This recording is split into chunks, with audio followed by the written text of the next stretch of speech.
It's The Golden Toilet with your hosts, Alexandra Derderian and Marleah Rose.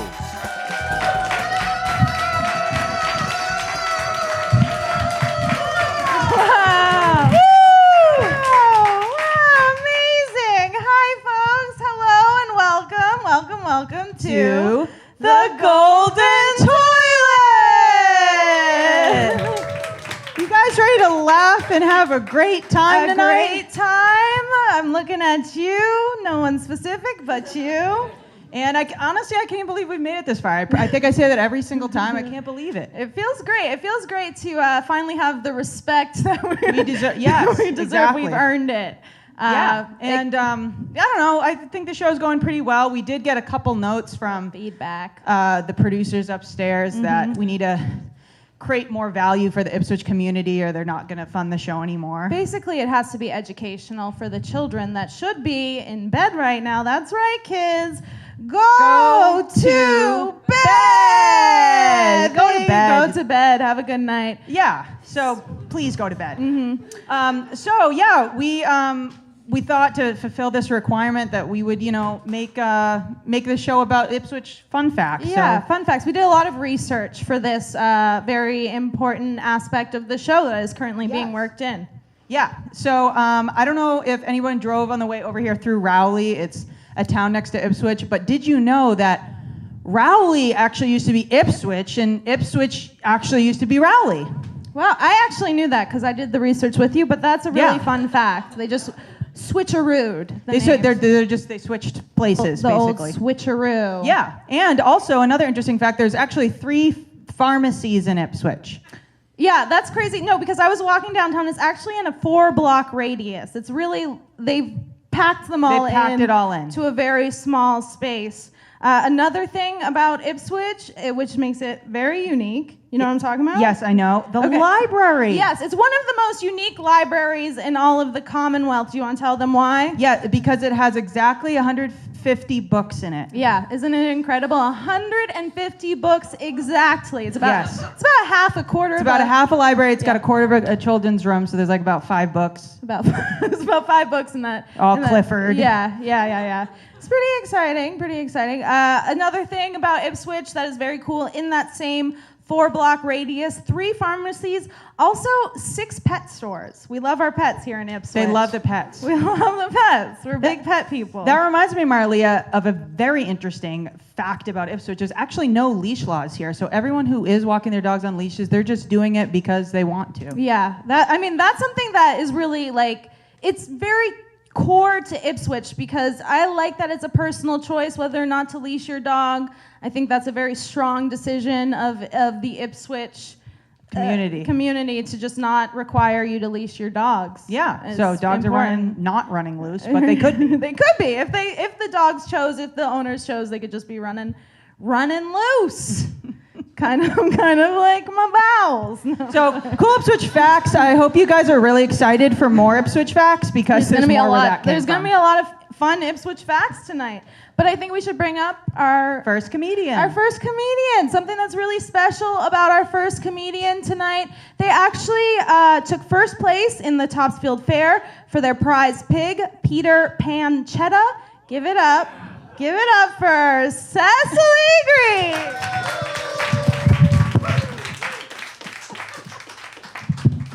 Peter Pancetta seems like a really cruel name for a pig.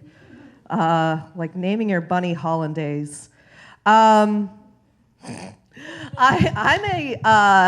really into internet drama. I love internet drama. I'm addicted, really. I got my first taste in 2005 on Zanga. Do you guys remember Zanga?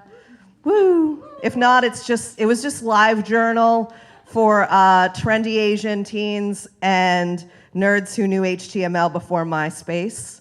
You can guess which one I fell into. And so I had just stolen my best friend's boyfriend. I know. And she wrote a blog post about how I'm a treacherous slut. And I wrote a post about how it's not my fault that your boyfriend likes me better. Better personality.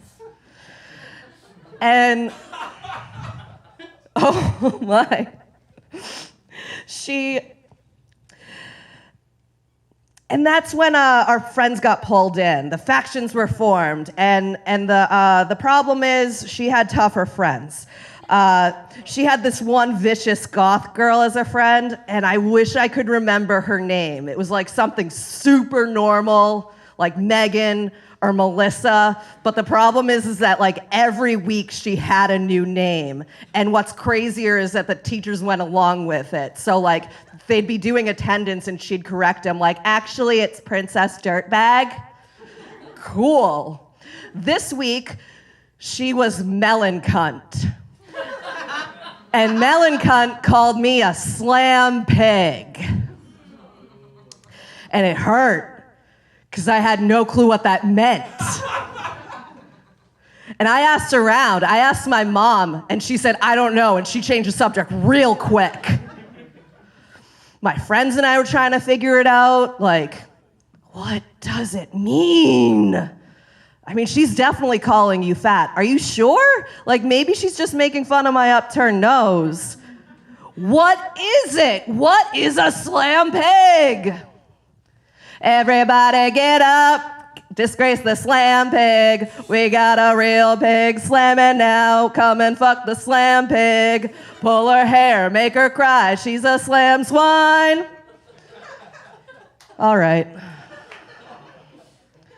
I made the mistake of hooking up with a man recently. And further than that, I fucked up and I asked him to go down on me. And he let out a big sigh. Relax, buddy. It's not a chore. I didn't ask you to take out the trash. Maybe you can suck your own dick. But it gets worse. He bit my clit. And I ask him immediately, like, do you like when I use teeth? No.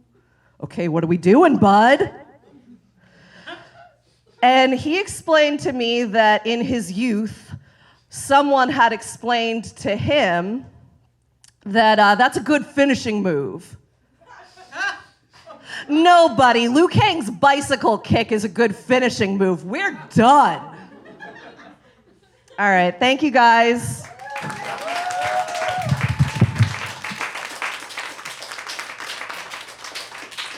Let's keep it going for Cecily. I'm excited to bring this next comedian to the stage.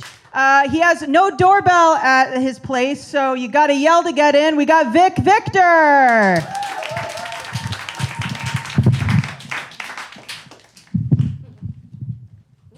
Hello, everybody. As you noticed, I'm wearing a pair of golden shorts because they're matching the golden toilet. And they're layered with a high-quality diaper inside. So it's like wearing a toilet. And that's how I decided to get into fashion modeling. It's very easy. Just strike a pose, there's nothing to it. And I actually know a very beautiful model, and she's teaching me a lot. Like, when she poses, she pouts. She poses and she pouts. And this is a special technique. It's called a look of a psychopath. So, and I think it's the French that gave us the pouty lip look. And it's not their fault, that's how they talk. Voulez-vous coucher avec moi ce soir? Give me kisses, kisses.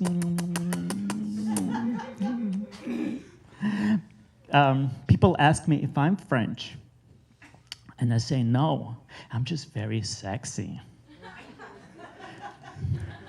Actually, I came from Ukraine, and I can't go back until Putin gets monkeypox virus. I don't want to get the monkeypox virus, so I called my doctor and I'm like, can I get the monkeypox vaccine?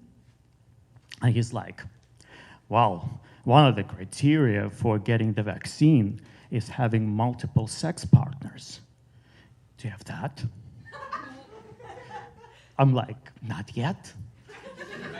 When do we need it by?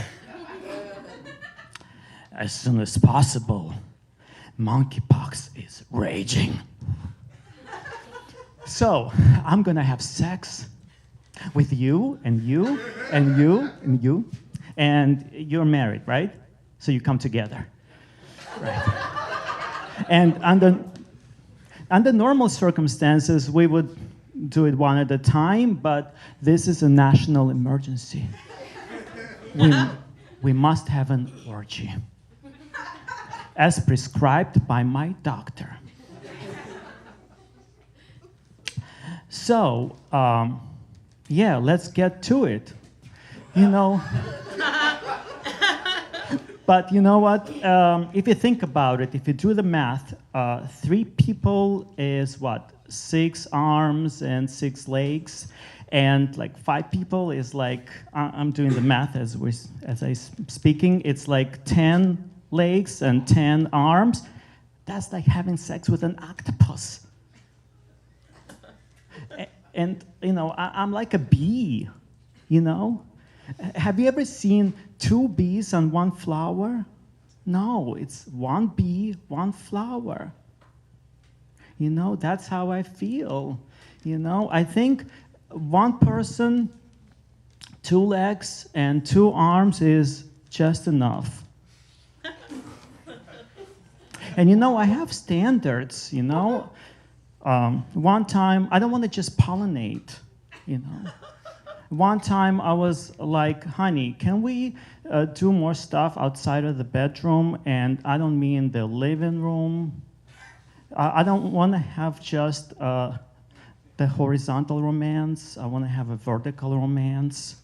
Like maybe we can combine, you know. I don't want to be just your hard candy. Maybe I can be your soft ice cream too. All right, that's all I have for you.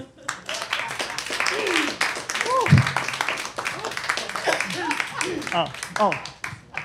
Okay, keep it going for Vic Victor. Woo! All right, your next comedian coming to the stage is very smart. They invented the idea of math. We got Chris Enright.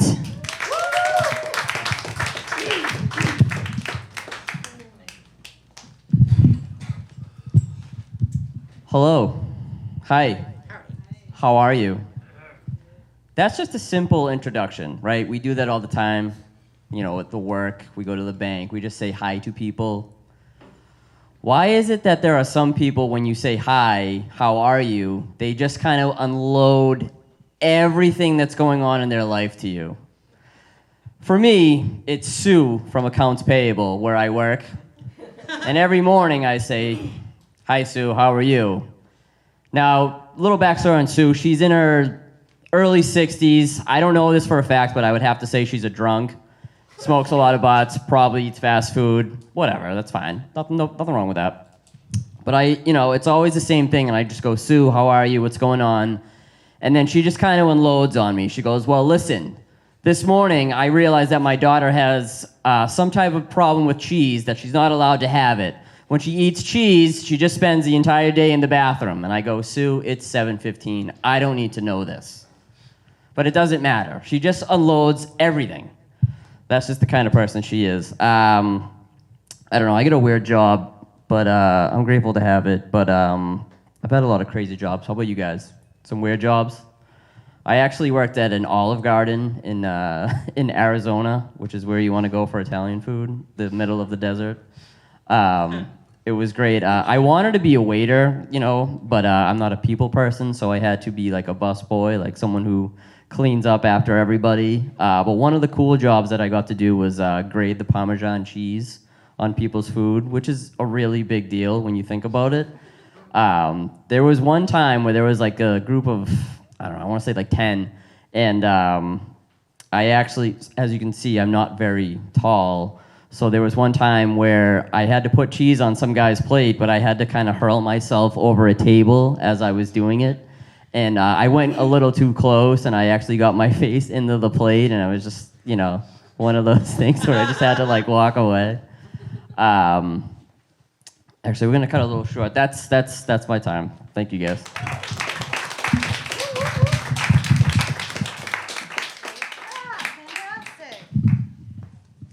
Okay, so we have another comedian I'd like to bring to the stage. You can find this comedian actually in Salem. They busk as R2D2, and I'm gonna bring her to the stage.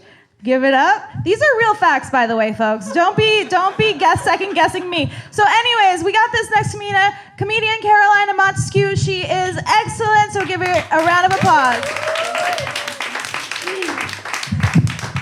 I was so confused.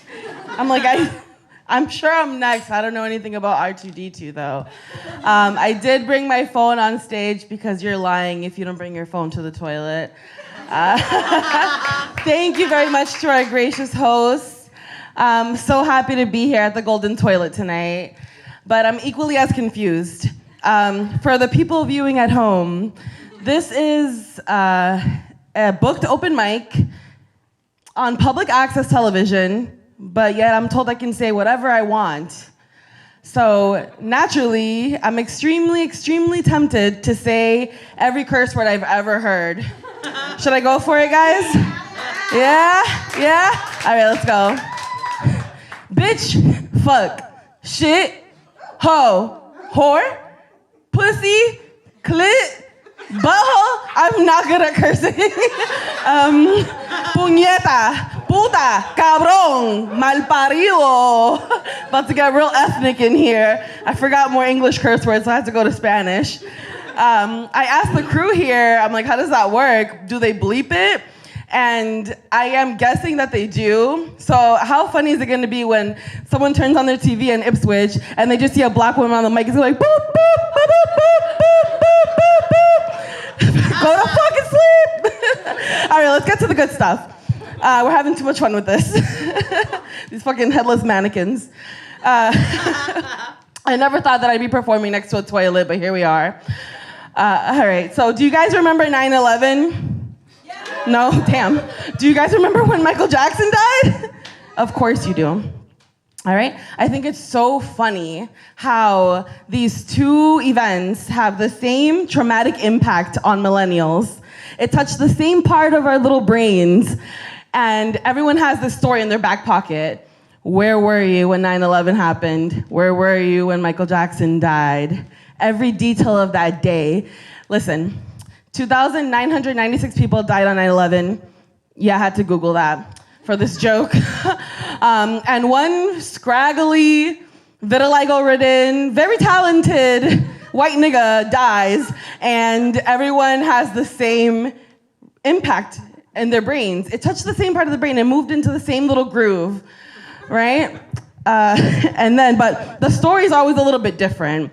Like for 9/11, most of the stories, everyone's like, oh, in elementary school or middle school, they'll be like, it was history class, beginning of the day, teacher walked in, we saw the second plane hit, we got dismissed, I went home and I wanted to watch SpongeBob, whatever, something like that.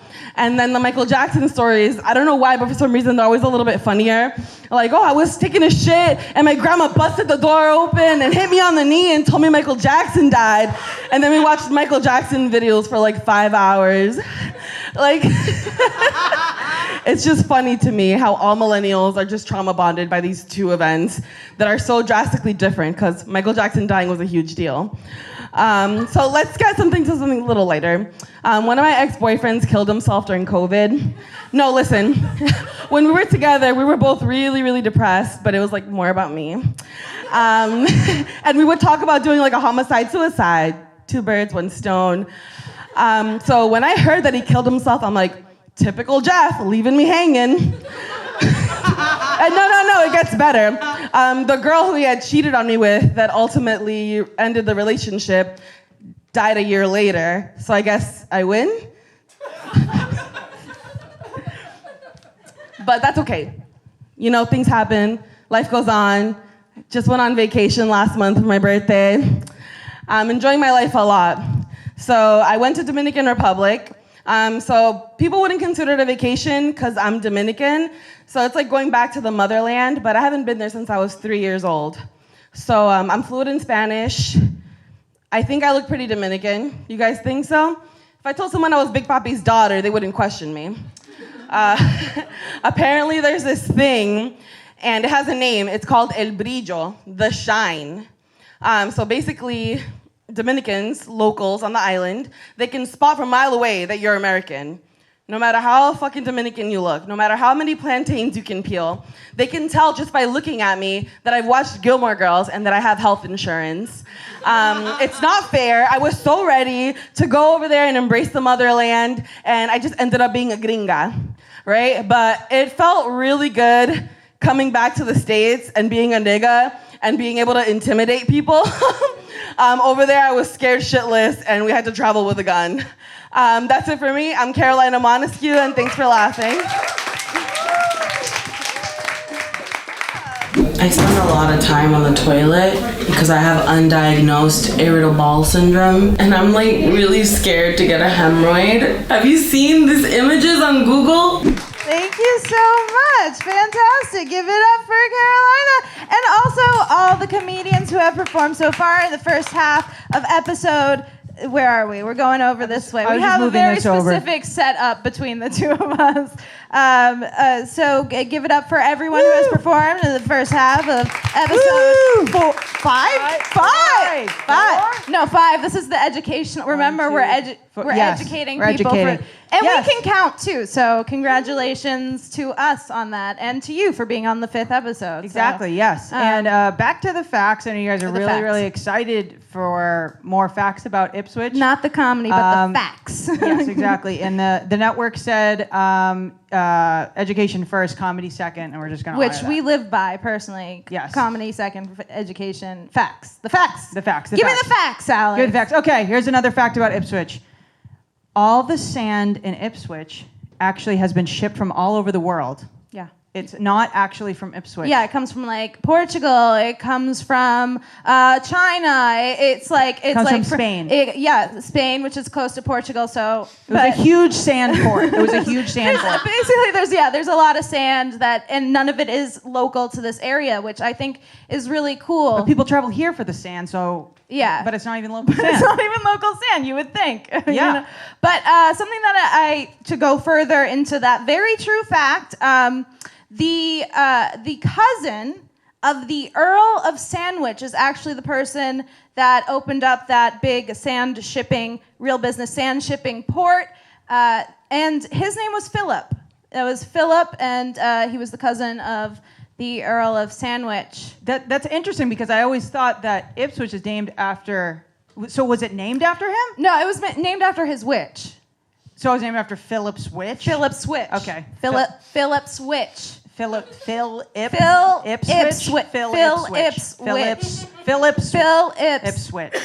Okay. Philip's switch. That's interesting. Philip's switch. That's something I actually didn't know. Yeah. I thought I knew everything about it. New information. I love to give it. That's very love to have it. Yeah. One last fact I'd love to share with you guys. I don't know if anyone saw the St.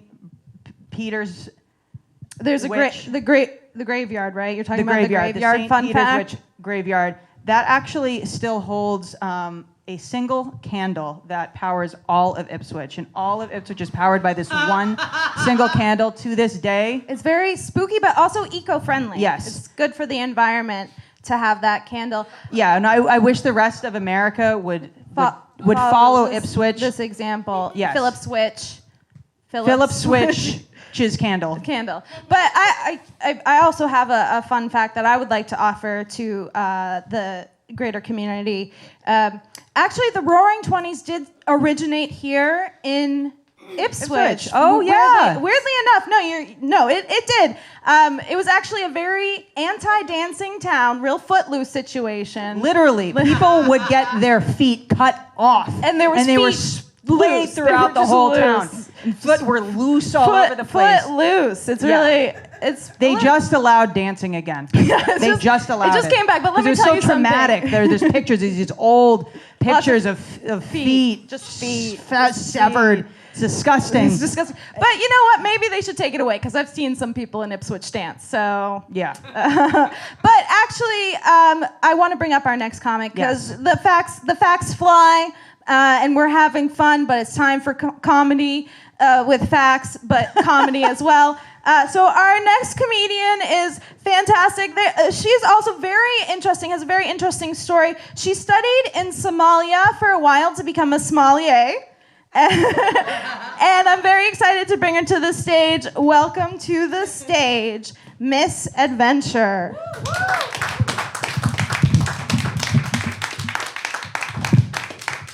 I certainly drink enough wine for the title.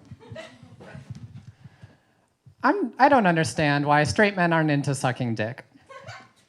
I blame toxic masculinity for its mixture of homophobia and transphobia, but this is something I've encountered several times in my adventures in dating.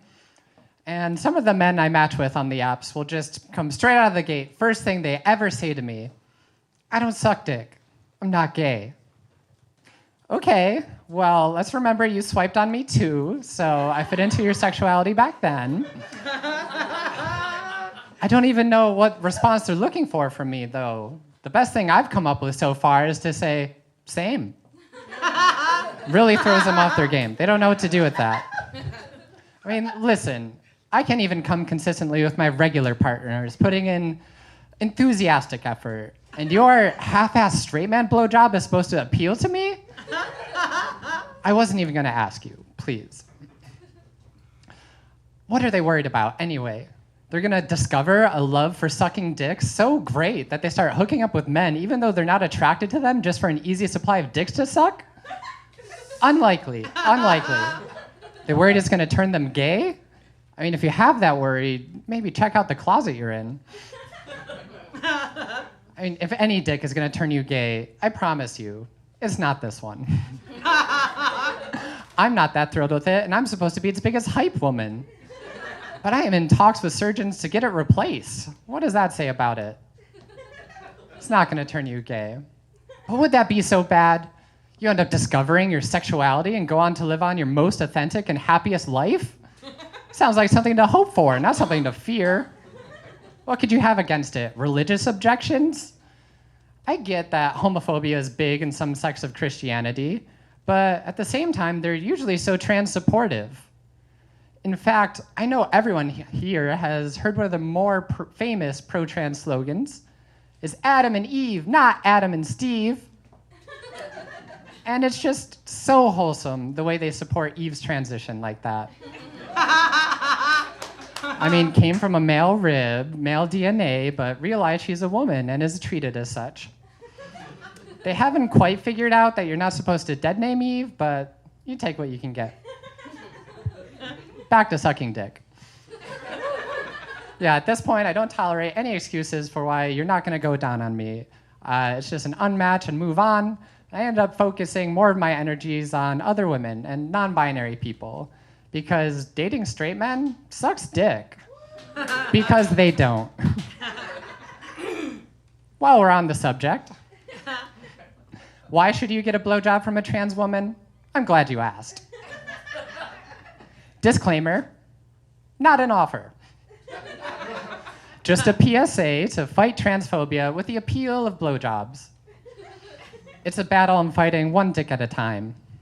And two dicks at one time. So it's been long believed that the dick-sucking crown belonged to queer men, gay, bi, pan, and so on. And that belief existed because these blowjob givers, or blow employees, if you will, because it's a job, right? I mean, the hours suck, but there's a load of benefits after every shift, as long as you don't mind that as long as you don't mind having the money shot at you. But these blow employees are so familiar with the equipment that they're trying to please. They've spent their whole lives with dicks. So that's supposed to give them an advantage over women at sucking them. And it does give them an advantage over cis women, sure. But trans women and some non-binary people are also born with dicks. I mean, for my role in blowjobs, I have basically been method acting, okay? And I went deep method. I spent decades of my life pretending to be a man just to learn all the tips and tricks for pleasing dicks. There was so much masturbation in puberty 1. Insane. And that has given me a level of expertise with the tooling, you know? This worked out. And I know that just puts trans women on the same level with queer men and NBs. So what's the tiebreaker?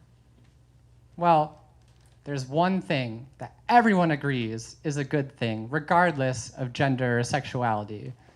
And the thing that gives the blowjob crown to trans women is tits. I'm Misadventure. Thank you for listening.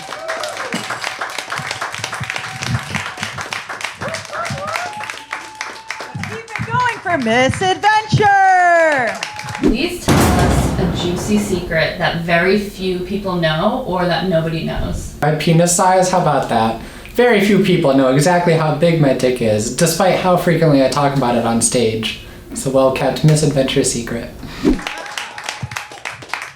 Very excited to bring your next performer to the stage.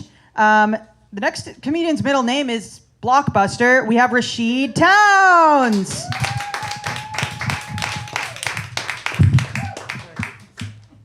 It is Blockbuster. How dare you? Hold on. Virtue signaling. How dare you think it's not Blockbuster? How are you guys doing? I am so happy to be here. I live in town. I live in this town, the third biggest city in New England. I love it. I feel like I'm afraid I'm gonna break this. I lost 200 pounds this pandemic, and thank you. To our European, that's like 250 euros. Anyways, I am afraid that I still haven't lost enough to like not break the stage. I apologize. Take it out of my taxes, Ipswich. Anyways, it's good. Yeah, it's all about the facts tonight, folks. And the cursing is extra. So I hope my kids are watching. They are. Whatever. They can see worse on TikTok, and they have. And Disney. Anyways, so yeah, a little about me. I'm a pimp. My wife calls me a gold digger. Let's actually meet in between and say I stay-at-home dad. How's that? I'm a stay-at-home dad. My wife will say, we have 3 kids, so people will be like, hey, is that how many kids you wanted? And no, not really. It's a lot. It's a litter. My wife will say she just wanted a back rub, you know, and I wanted a white woman, so that's how we got. And our 3 kids. I'm glad it's over, Mike, because I will never do that joke again. Yeah, so I'm a stay-at-home dad. So here's what it is. I'm so glad we got to see Misadventure because actually it's weird. People have asked, since I'm a stay-at-home dad, they've actually asked am I in transition, which is dumb. It's stupid. But I understand from some reasons because the gender roles are different. You know, like I do all the cooking, cleaning, I get my kids ready for school, do the laundry. On Father's Day, I give my wife a blowjob. So everything is like different. It's like switched. I totally understand it.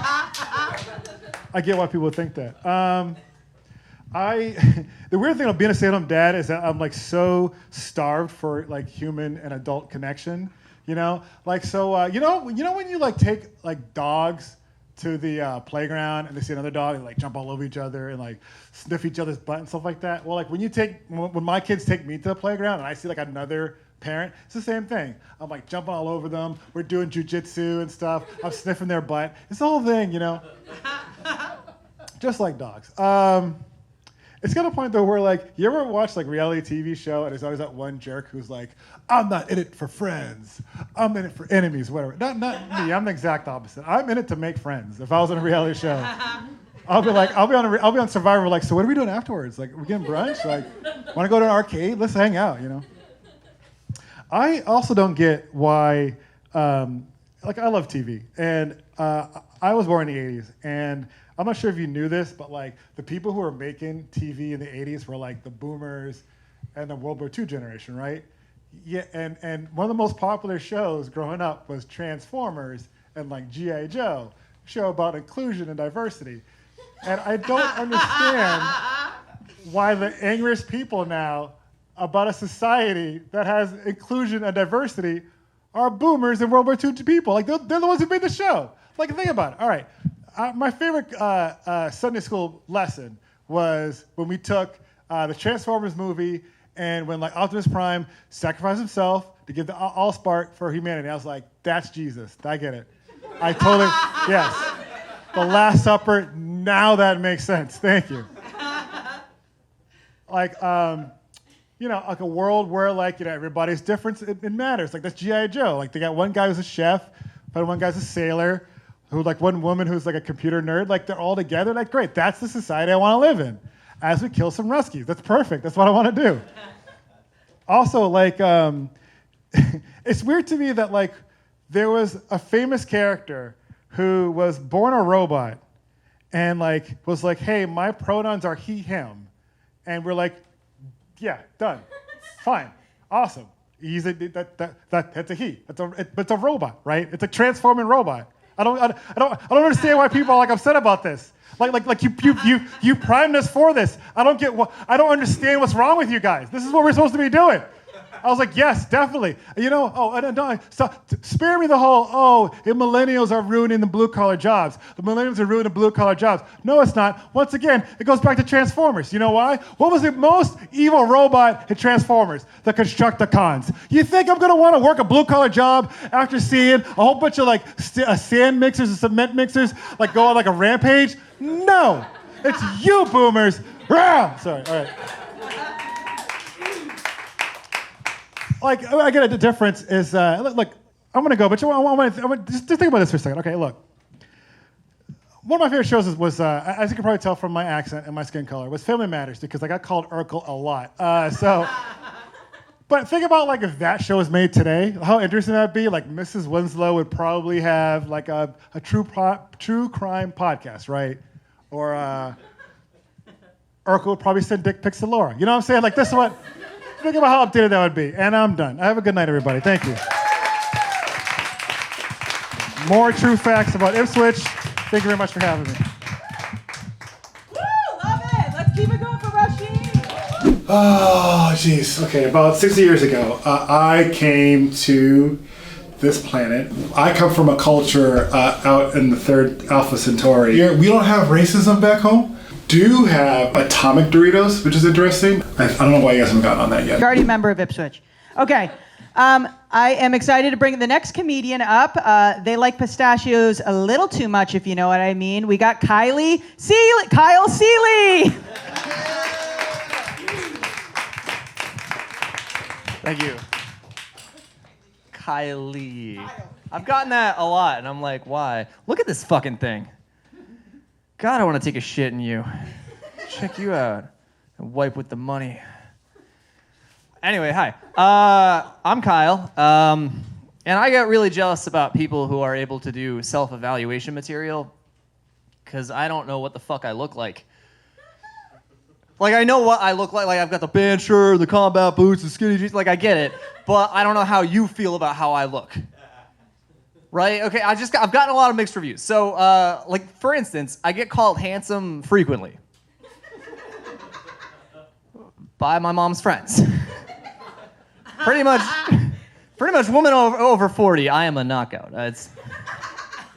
I do pretty good with them. But you can't write home about that, you know? I can't feel great. Like, it makes me feel nice, sure, but... Recently, I met a friend of a friend, and I knew them through Instagram. But we met in person, and it was a very beautiful woman. We were having a conversation, and they were like, yeah, I always thought you were gay. And I was like, wait, why? And they were like, you're just too pretty, you know? It was nice, but I don't want to say I was emasculated, but, like, I wasn't masculated, you know? It hurt good. I was at a show in Boston, and I hung out afterwards to talk to people, hang out, all that. And I met, like, the coolest person I ever met. They were, like, 6'3", they were black, and they were non-binary. But they were non-binary with a penis. And I knew this because they were wearing a leotard that was rainbow tie-dye colored, and it had a blonde white vampire lady in the middle, and she was screaming. Fabulous. So I had to talk to this person. So we're hanging out. It's me, this person, and then there's a lesbian lady there. The lesbian part's important. We'll get to it. We're just chatting, and at one point, my new friend of a leotard gives me like a once-over, and she's like, they're like I have like red Converse on, and like I have a Hawaiian shirt, but a good Hawaiian shirt, not a piece of shit. A lot of crappy Hawaiian shirts out there, but I was looking good. So they give me the once-over. They're like, "Wait, are you straight?" And I was like, "Yeah, I'm straight." And they were like, "Good job." And then the lesbian woman chimes in. She's like, "Yeah, good job." She's clapping too. And these two people who I can't fucking do anything with are clapping at me, you know? Good reviews from the gay community. We're not sure what I have going on, but we know what's going on, you know? And then recently I was at a mic in Boston, and I was waiting to go up, and there was a guy that went up just before me. He gets on stage, and he's looking through the crowd to do crowd work, and he looks at me, and he goes, "Whoa." I'm all right, let's have it. What's going on? And so he says, "Dude, you got like a really good jawline, but like from the back." Like you should be a guy in movies, but only like the camera's always behind you.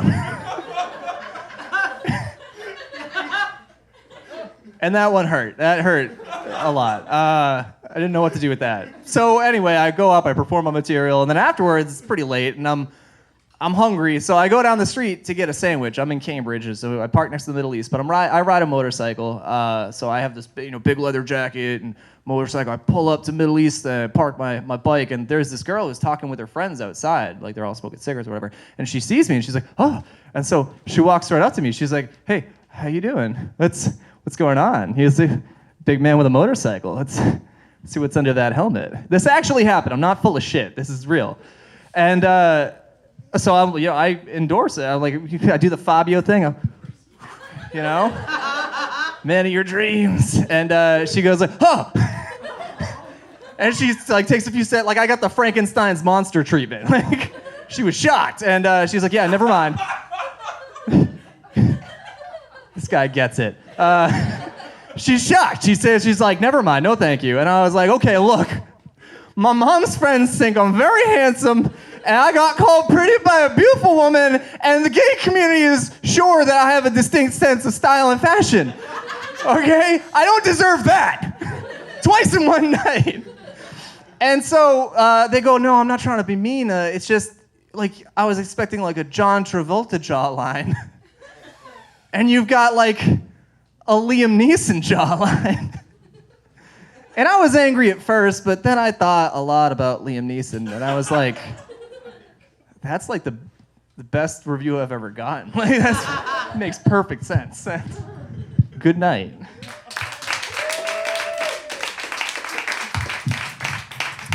Great job, Kyle. Great job. We love to see it. We love to see comedy. This one time when I was a kid, I had airsoft guns, and I shot my little brother in the face by accident. I thought it was unloaded. We're not on good terms right now.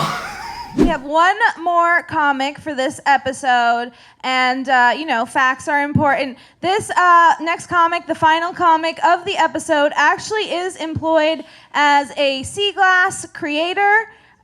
He takes shards of glass and he throws it into the ocean. Give a big round of applause for Tyler Tuttle.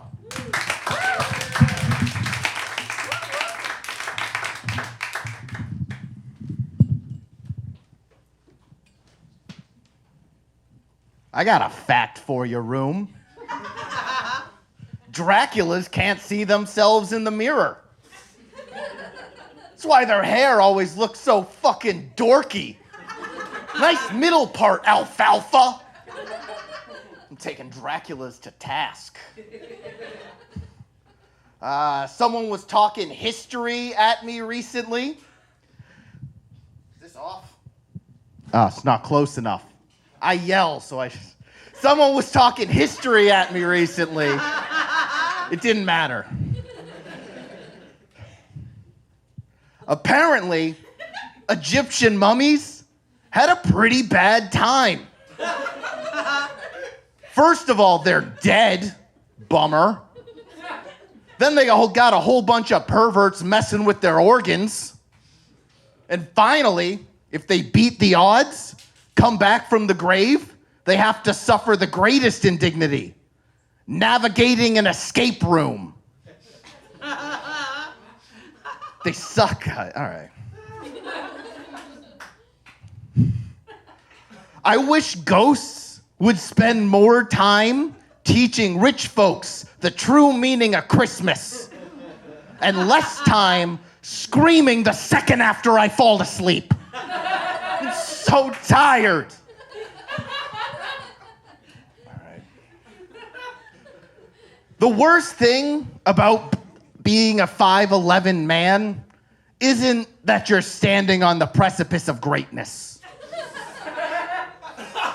It's that everyone just assumed you're 5'10" and a liar.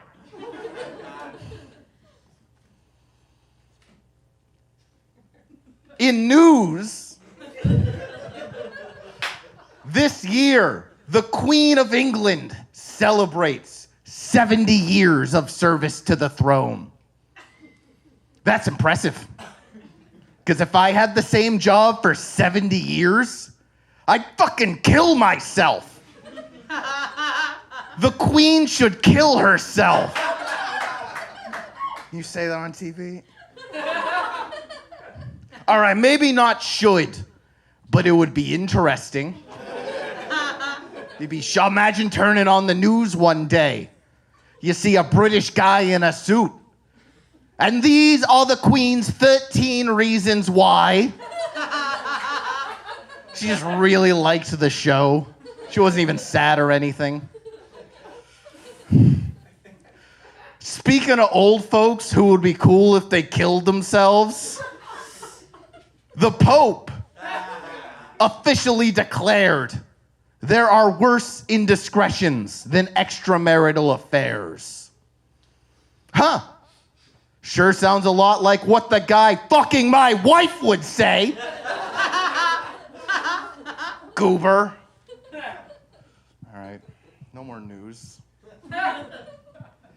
It's pretty frustrating that the powers that be won't make playground equipment for big kids like me. Do you know at this point in time, there is no dignified way to sit on a teeter-totter? Doesn't even matter if you do it side saddle. You're still gonna look like a peasant.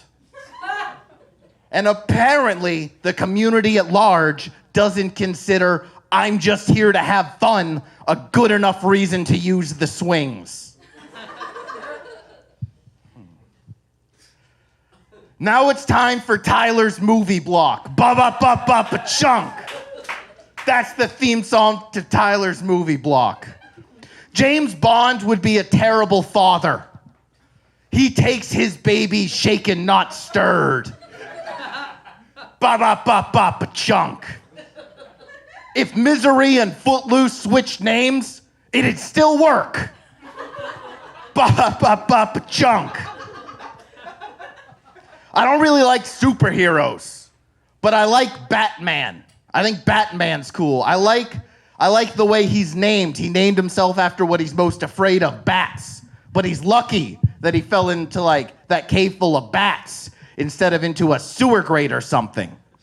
Because then his name would have had to be the Piss and Shit Orphan instead. Thank you.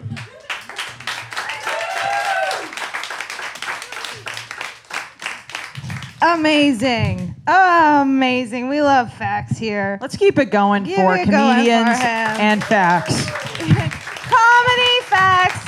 What more could you ask for from a public access television program? Show. And I think we met our quota. We were supposed to have about 30 facts, like 10 facts. 13. 10 facts. We hit that quota for sure. Facts, we went over it. Looks like we're going to be renewed for another season. I got the call, so we did it. Yay, we did it. And I got another call from a little boy in Ipswich. He said, I like the show. I'm not supposed to be watching it, but I like it.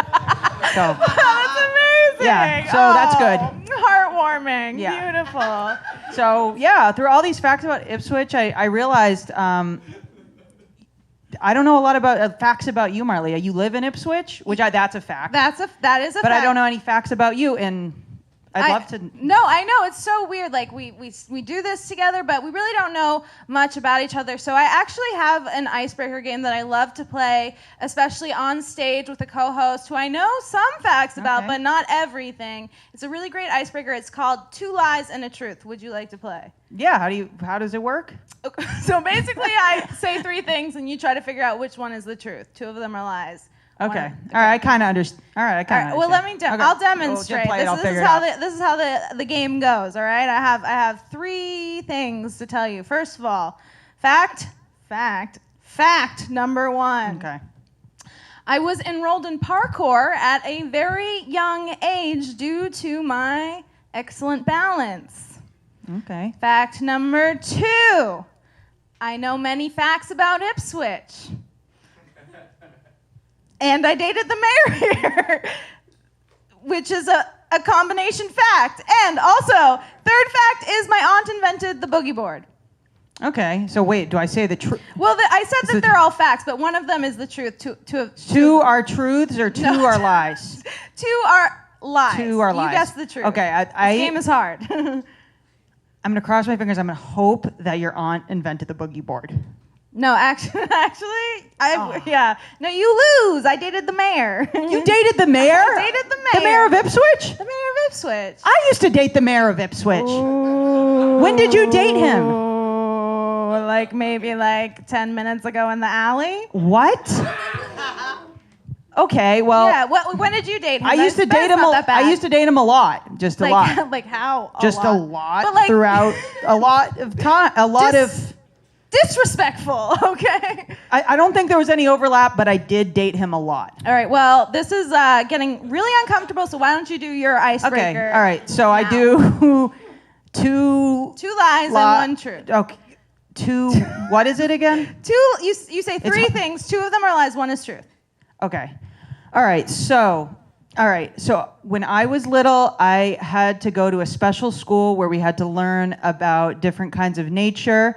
And we used to take naps in the middle of the day, and I got in trouble one day for sleeping past the nap time. That's the first one. That definitely checks out. That Second is I broke my knee in a boogie boarding accident in Beverly, and I had to go to the hospital, the Beverly Hospital. That's the second one. That's very detailed. Okay, and then the third one is I know a lot of facts about Ipswich. Oh, well, that's easy, because of course you know a lot of facts about Ipswich. Wrong! They're all lies! What? They're all lies! They're all lies, and I got you. Oh my gosh, you're so good at lying. lying. I don't think I understood the game, but they're all lies. I don't know if it's because you didn't understand the game, but I'm impressed with you is the point. Thank you. You know, that's a skill that you can use in politics. Did you know that? I did. Politics? I have thought about maybe branching. Yeah. No pun intended, branching into politics. Well, the election season is coming up very soon, probably the next episode. Yeah, the Ipswich election season is coming up. In the next episode. I was kind of flirting with the idea of maybe running. I'm actually running. You didn't know that? You're running? I'm running for mayor. What? Yeah, you know that? Well, that makes sense. You have a connection with the mayor. Yeah, well, and I also have a connection with the mayor. It's messed up. Well, I don't know what to tell you. I'm running. Well, I don't know what to tell you. I'm running. Well, I don't know. Are you gonna vote for me? What the? No, you're gonna vote for me. Well, I don't think I can vote for you because whatever. I don't really. I'm upset by this situation. Okay. So let's just thank them for coming. All right. Well, thank out. You guys for coming to the show. We'll see you in the next episode. Have another Goodbye episode to the golden toilet. Goodbye from the golden